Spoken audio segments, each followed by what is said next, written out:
Welcome to Restaked, brought to you by Swell Labs. Join us as we explore restaking through conversations with the leading experts in this emerging ecosystem.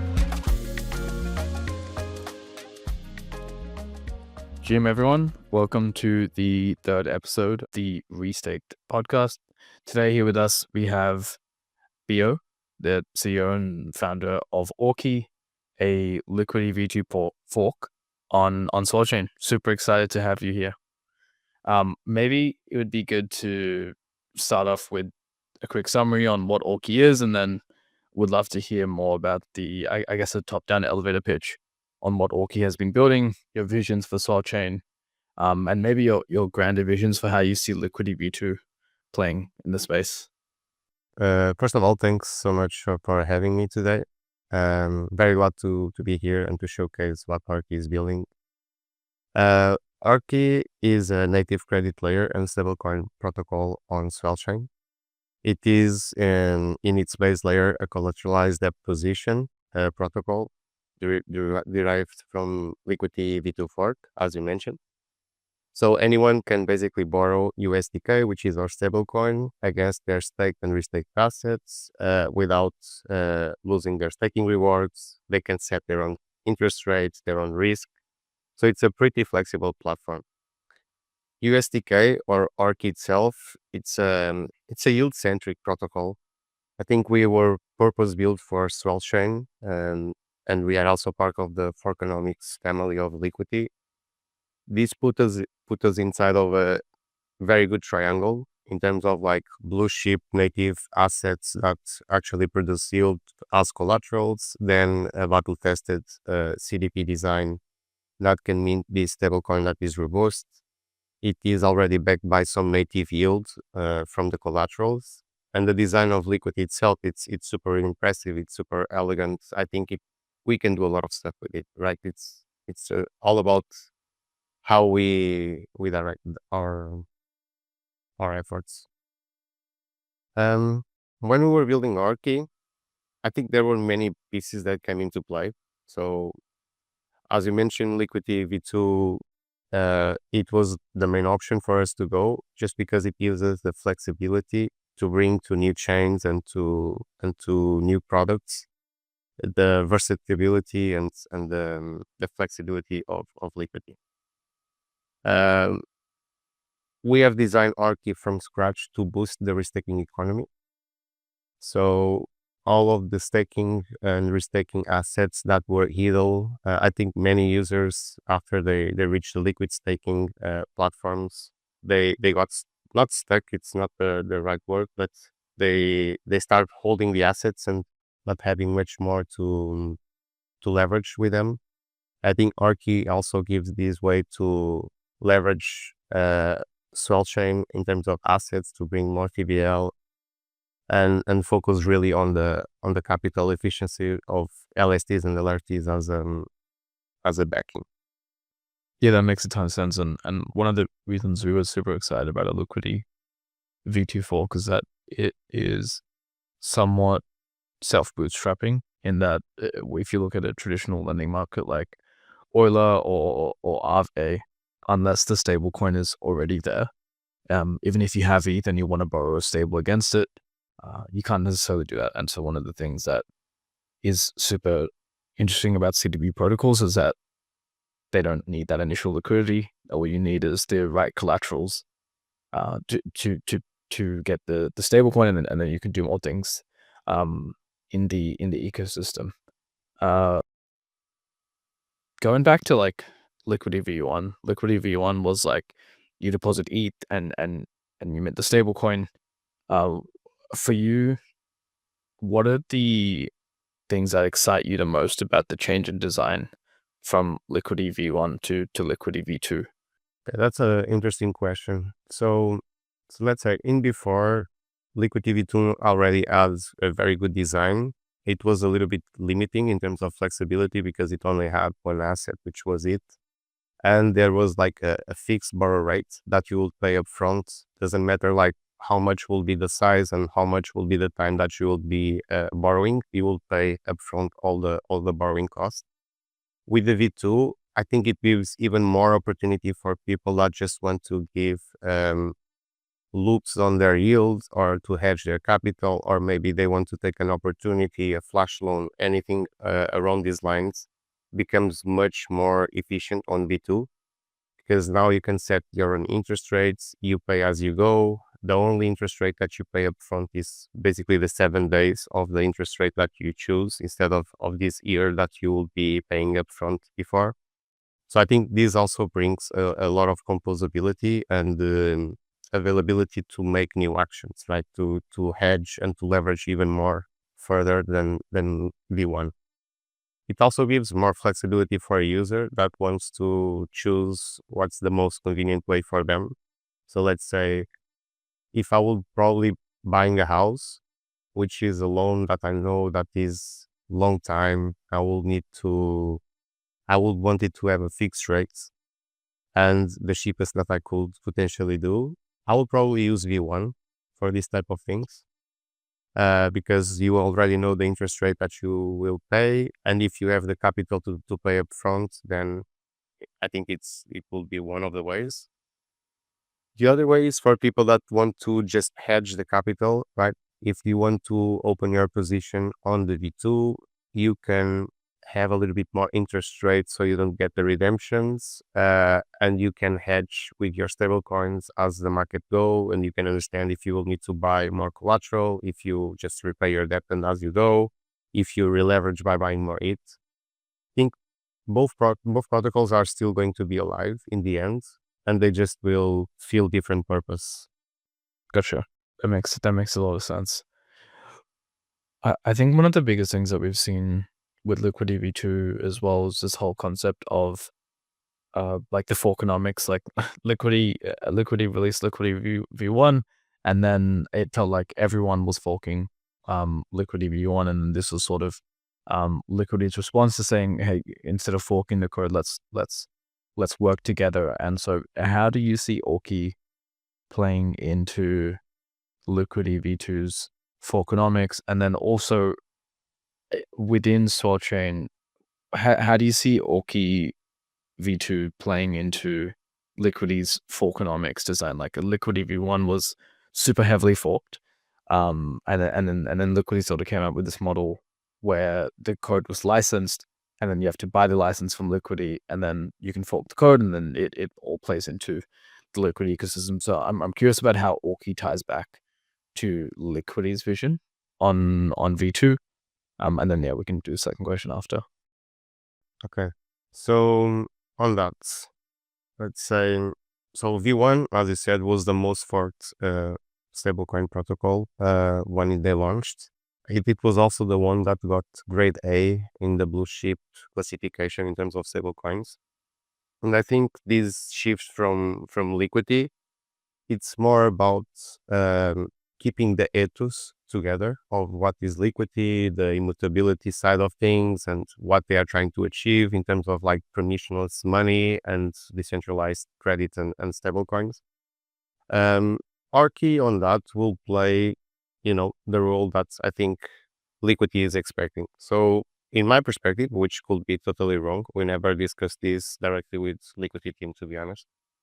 But what I see is that Liquidity is propagating across all over the chains decentralized stablecoin protocols that are aligned with their ethos and aligned with their motto, right? I think anyone that is building a Liquidity V2 fork is aligned with this idea that in the end we will be all working with each other in an interoperable space. By having a family of stablecoins, this actually means that you also have partners, and these partners give you a lot of opportunities to extend and to create synergies across other chains. For us, we decided to build on Swell because like both ethos were super aligned, right? It's like Liquidity protocol is looking into decentralized permissionless stablecoins. I saw Swell as a protocol that was mainly first democratizing staking and then giving access to the liquid restaking part of it, and then extending to this chain of proof of restake that creates this flywheel synergy between all the proof of restake protocols. I think Orki being in the middle of that as part of another flywheel, it's basically putting the best part, which is like on the top of a triangle on two flywheels, which is the Liquidity flywheel and the Swell flywheel that was designed natively. And we can bring benefits for both by just like doing that interoperability. So I think Liquidity will benefit a lot also when they arrive to Swell, which I expect to be very soon, that they bring their stablecoin to Solchain too. On that, we will be helping them directly to grow their TVL here, as same as they are helping us. So I think it's also mutually beneficial. Swell also benefits from that. And the synergy flywheel will be, as long as we can have attractive lending costs and borrow costs, there are more people going to use our stablecoin. As long as our stablecoin pays yield and can remain robust and safe, more people will get confident in using it with that stablecoin. And then that flywheel will start circulating by itself, right? Like I can take cheap loans, I can get yield, I can take cheap loans, I can get yield. And I'm actually on a space like Swell is super cheap. I'm very surprised with the speed and how cheap it is to work inside. Never had a failed transaction. We do heavy operations and it's been running actually perfectly. I would say the only issue we had actually was from our side on the UI when we launched. It's currently fixed, but I see here like a way to create the cheapest loans in the market for liquid staking and restaking tokens. And that's how I would like to put Orki in the future. I think at the moment, Liquidity is already the cheapest place to take loans with around 2 to 3% interest rates to borrow bolds against your Ethereum and staked Ethereum. And I think Orki will be able to do more than that without even decreasing much more the interest rate, because like you have native yield from the restaking, you have the incentives, you have the flywheel that the ecosystem already built. We are building positions with partners such as Velodrome, Orki Finance, and other ones that will kind of boost our treasury in a way that we can always keep these yield incentives coming and democratizing the access to a good stablecoin. Gotcha. That makes all the sense. Maybe a question more on like the security side and the collateral side. This is a big part of Liquidity V2 that you mentioned earlier, where essentially like one of the biggest restrictions with Liquidity V1 is that ETH was the only collateral, and now with the shift to V2, we're able to have many more collaterals. It'd be good to get a summary from you on like how Orki approaches that process of onboarding new collaterals. Let's just say someone's building on Solchain and they want to onboard a collateral onto Orki. What are the things they need to have? What are the things you guys are looking at? And then I guess any other general comments that you have about how Liquidity V2 deals with different collateral types. Sure. So I would say like main lessons that we got from Liquidity was that simplicity and immutability can actually scale with decentralization, but also showed us that this immutability could be a little bit too rigid. Proof of that is that we had to relaunch Liquidity V2 because a small issue that was detected post launch. And I would say like this is the inconvenience of being immutable. And even let's say if any of the collaterals get affected from the Liquidity side, they will probably need to shut up one of the markets or the protocol again. So Orki on that, what we did is that we took the Liquidity's discipline, the clean design, the minimal governance, the immutable architecture in many of the things, but we just layered in the native staking yields as the flexible collateral to onboard. And we add minimal governance adjustments that in the future our key stakers will be able to interact with, which is like choosing the interest rates, if we can lower more these interest rates for certain markets, and how the protocol incentives for the liquidity are going to be distributed. So in terms of onboarding for collaterals, I'll say it passes several tests. I'm not the person that usually runs through all of this. I usually get the reports and we discuss together with the team to see what are going to be the pros and the cons. But overall, for us, we had to do a different type of research in terms of like economical security, which is like what is the risks behind the AVSs, what are the risks behind the LRTs that we are onboarding, what are the risks of the liquid stakings that we were onboarding. There are several risks that need to be taken into considerations. And there is also, teams that usually look into these economical security as like Three Sigma and many others that could be mentioned here. Our team really takes a holistic approach on that, which was we were building on Swell. So it makes sense for us to give a little bit more exposure to the Swell assets, as we believe in Swell in plain. But also, we don't want to overload the collateral requests on our platform for assets that don't really have demand or liquidity. We all know that liquidity is one of the things that are king for this type of protocols. And it's important for us to check like all of these factors. I would say if your collateral is already in shape or in conditions to be whitelisted in a Euler market or in something that's Gauntlet or any other big entity already passed through, then you will probably pass to be part of Orki. It's just a matter of like discussing the pros and the cons of having that collateral. There's a small detail here on our design, which is like we cannot onboard as many collaterals as we want. We are limited in terms of collaterals. So it also requires us to be like smart enough to think long term and to have availability on the slots to onboard new assets as they come. We're really looking to BTC markets, to bring more BTC markets to Swell, to use BTC markets on Orki.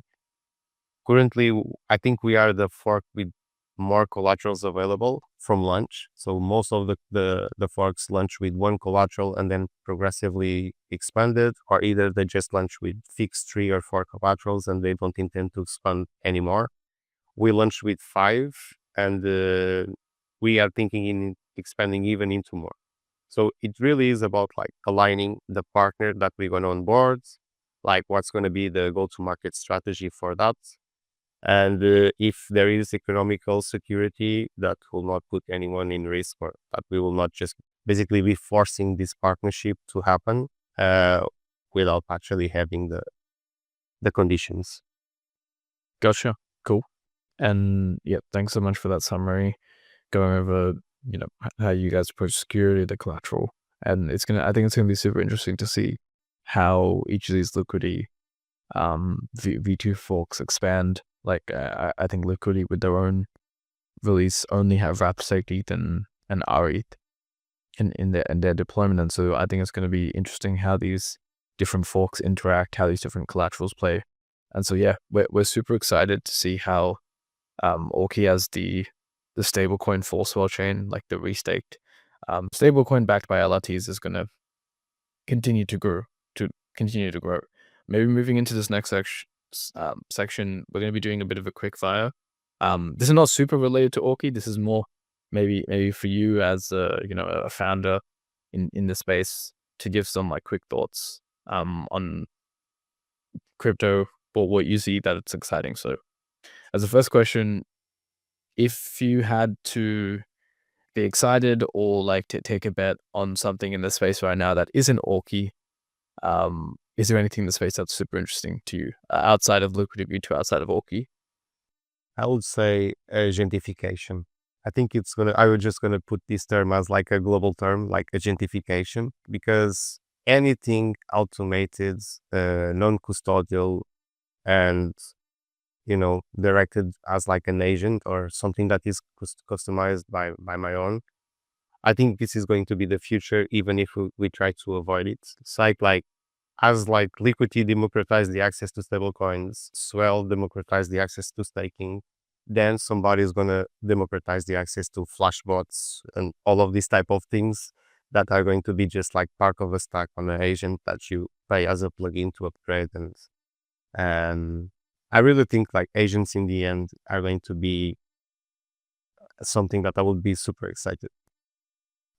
Yeah, for sure. I definitely think AI and the agent space is super interesting, and it's growing extremely fast. Like I think if you had asked me a few years ago if we would be where we are today on the AI side, I wouldn't have even thought the stuff that's happening today is possible. And yeah, this was also super bullish, and also doing some work on the AI side to sort of, you know, I think it's obvious that AI will come into crypto, but ultimately there needs to be a safe way to do it. And that's like most of the research that we're doing is like, with these agents, how do we, especially when they're dealing with money, how do we know that they're doing the right thing? And I think that's the major distinction on the agent side between like the real world, where if something goes wrong in the Web2 world, you can press the undo button. But if something goes wrong in Web3, because decentralized, there's no way to fix it. I might have a lot of hot takes around that, to be honest. Like I think it actually can start with wallets, because like I think what the faster people realize that any app is in the end a wallet interface, the faster we could move the space in many things, especially interoperability and cross-chain stuff. For the agents, I am very bullish in MPC design, multi-party computation, where the agent will kind of submit a transaction and I will only sign if I wanted it to go. And then it will basically learn from my feedback. So as I say no, it will understand that this type of transactions will be something that I don't want to do. So I think MPC will come into play more than what we think, because it will be a good way for the agent to be self-owned and do their own requests, and then just like have a DAO or someone as an intermediary to govern that decisions, let's sort of speak. And then as we see that it keeps learning, then we can move into probably run that agent alone. But I think MPCs will give us let's say the sandbox that we need to interact with the agent at that middle space. Yeah, for sure. I definitely think like the next step in the space is going to be that sort of two-step flow where the agent goes and it creates a transaction, and then you as the user then confirm the transaction. And by having that confirmation step, it sort of stops the agent from, going out and doing whatever it wants. And maybe this like segues into the next quickfire question, which is, do you have a controversial take in the space, something that you think is not mainstream? I have many takes on this space that are super controversial. But I will say one that is easy, that I keep telling to my friends that are either developers or are on DeFi space. And when I ask them, they keep asking themselves also why they didn't thought about it, which is like Olympus DAO actually gave us a playbook for protocol on liquidity, and almost no one picked it up. Right. And I think it's a very powerful tool if you understand the execution and the logic behind it, for any DeFi project to have on their treasury and start using it from now. Like just start today. It's my point. Maybe to extend on it, how would a protocol use the Olympus DAO model? Like, let's say you're an advisor to a protocol, how would you advise them to use it? Or maybe like, is there any plans for Orki to do something similar? Well, I'm trying to pull out some strategies for Orki around this. Like we are super inspired by concepts in crypto. Like we are synthesizing the best that we learned from across the years and bringing it to Orki. We are not making anything new. We are actually a friendly fork. So that already represents that we are not, trying to say that we are the hottest thing that it's coming out on the market in terms of like evolution. We are definitely a next-gen CDP protocol, but that's part of our design. And anything that we apply on top of Orki is what actually going to make Orki shine um, in parallel with other forks. Protocol and liquidity is something that we really want to bet. I think it makes sense for many occasions. We saw people accumulating, curve to lock two votes for their own pools. That could be translated to velodrome as well. We saw people actually building LPs with their own tokens so they can accrue fees and don't need to sell these tokens at the market to pay, for example, salaries or to pay expenses at the company. There are partnership type of protocol and liquidities, I would say. Like, so you could commit with the treasury with another partner, and so you can both incentivize a certain liquidity or pool that you want. But in the end, it's like protocol and liquidity. It can be done for any other protocol. It just really depends on what's your achievement. For us, it will be an amazing tool to be paired, with our bill, with our protocol incentives. Because if we have treasury that can build incentives, and then if we have also our protocol built, producing these incentives naturally because it's the natural yield from the interest rates, then we can either increase the amount of yield that we have on our stablecoin, or we can, offset, dumps on the main token as a governance token. We could be building a reserve as buyback system. There are so many things that you can have as a treasury on a playbook that, I think it will be, I think I will even be lost by just like trying to tell you all of them. Yeah, that sounds super exciting. And then maybe sort of like moving on to the next question is what's next for Orki on Solchain? What is something that you can share or that you can't share? If there's some stuff that's hidden, that's going to be something exciting for users to look towards. Yeah, really keen to hear what's coming next. For Orki, Yeah, for Orki, yeah. so we will still have instant leverage coming out very soon, which is going to give users like a boost to leverage and loop their positions without having to do it manually. We are talking with some partners to build vaults on our stability pools. So as you know now, you need to deposit individually in each stability pool. We saw Yearn Finance and K3 Capital building savings accounts on top of Bolt for Liquidity. So we already talked with some teams and we are discussing on how to build one for Orki at the moment, so we can have stake USDK.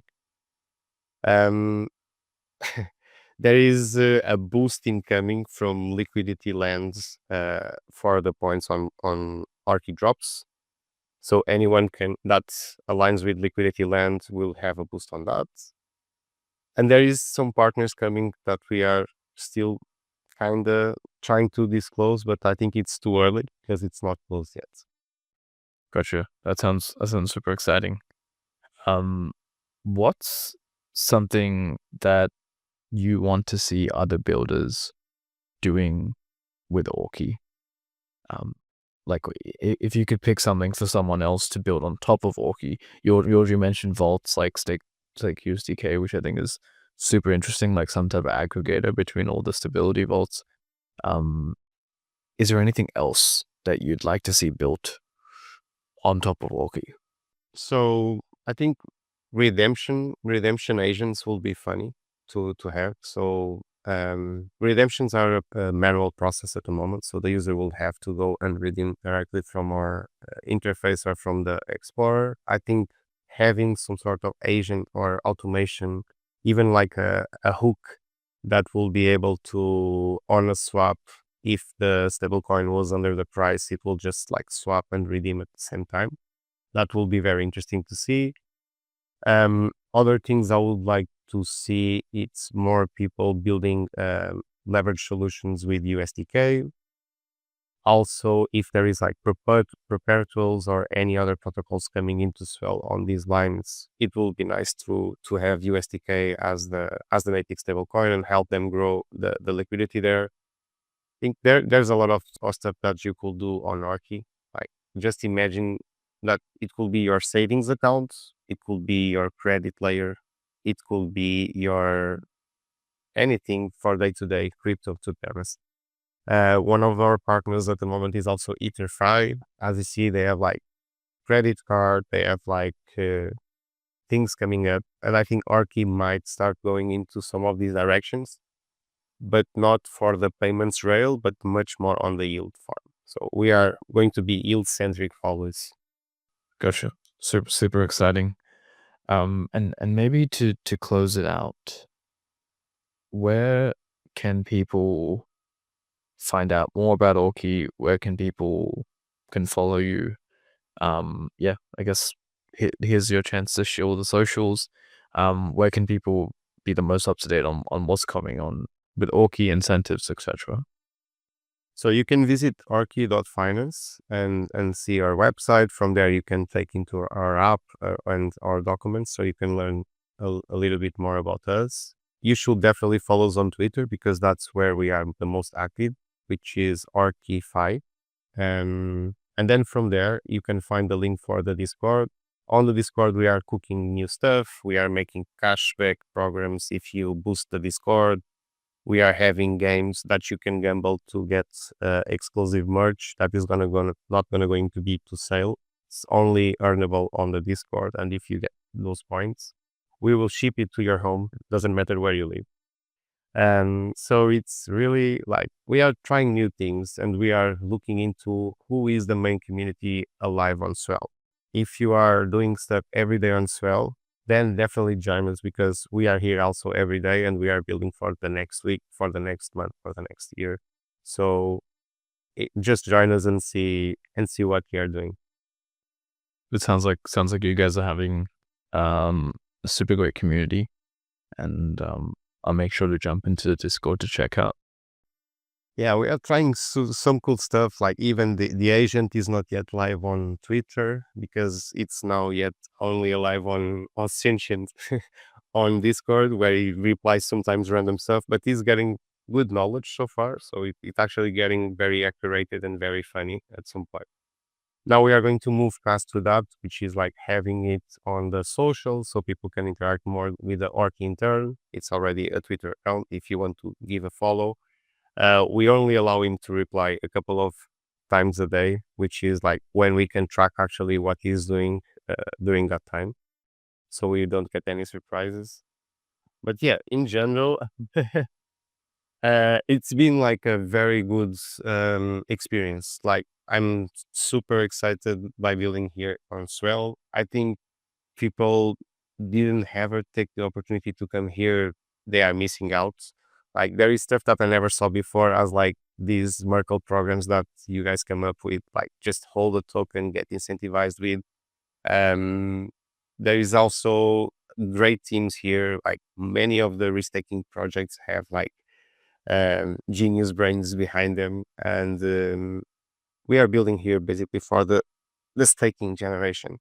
Might not be yet the moment, or people might think that liquid staking and restaking is a little bit more like out of topic right now, but it's just cycles. As we know, like trends tend to rotate during the course of a cycle, and it's liquid staking and restaking is kind of inevitable in my perspective. Like, we see now that the banks can have staking protocol, like they can have their own stake and all of that. I don't see them running these validators, and also I would see that it will be more expensive for them to pay a company to run for them than just like hold liquid staking tokens and be liquid, right? So I think moving forward, as they understand more about the market, that's going to be the way to go for them, because it's just way more practical. And at that point, we'll be super prepared to explode Solchain with four times the TVL. Yeah, that's super interesting. And yeah, especially on the Swell side, we're super bullish on restaking as well. I do think it's it's not the hot narrative right now. I think it had its stage, with Eigenlayer, but I think fundamentally restaking is the right technology. It's the right way to take the space. Not everything has to be an L1. Ultimately, it's just code that's validated, which is exactly how the real world works. Not everything is a full thing. It can just be a container or something like this. That's something that's very small.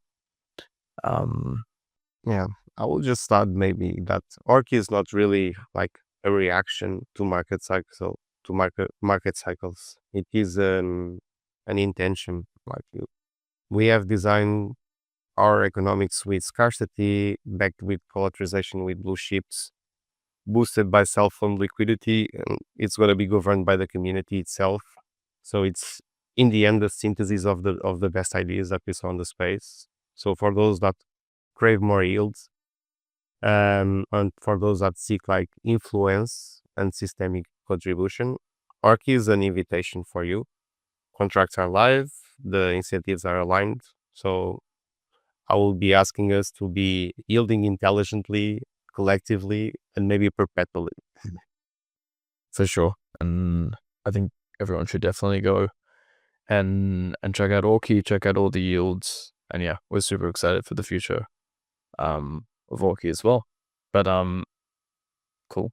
Thanks so much for jumping on the podcast. And I think it was awesome to chat, awesome to hear more about Orki. And yeah, we're super excited about the future. And yeah, everyone who's listening, make sure to go and check out Orki's socials and give it a follow and jump in that Discord and get some free merch. Thank you so much for having me. Catch you. Restaked is brought to you by Swell Labs. To find out more about Swell, go to swellnetwork.io and make sure to search for Restaked wherever you listen to podcasts, including Apple Podcasts, Google Podcasts, or Spotify. Make sure to hit the follow button so you don't miss any future episodes. Thanks for listening.